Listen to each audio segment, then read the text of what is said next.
नमामि धन्वन्तरिमादिदेवं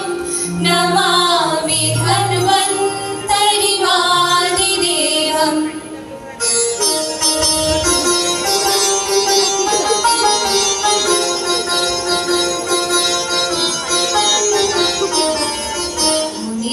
मुनित्रवृन्दवन्दितं त्रिलोकशोकहारकं सदा सदा पदाहरं नमामि सिन्धुजाग्रतं कराकरापशारिणां प्रमुक्तमुक्तमारिणां नवीननीलदाधुतिं नमामि चञ्चराचरं विकल्पकल्पकल्पना विकल्पकल्पपादपम् अनन्तमन्तकान्तकं नमामि शक्तमेश्वरम् सुरासुराभिमन्थनं प्रमथमन्थमानव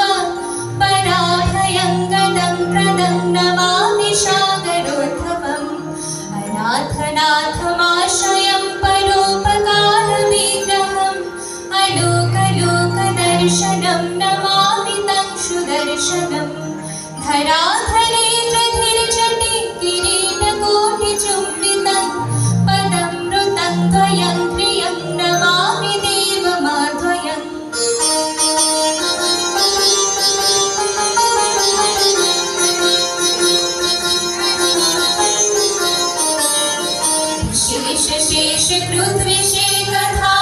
शेषकृद्विशेषधाविशेषमानुषं त्रिदोषदोषशोषकं नमामि दोषकोशकं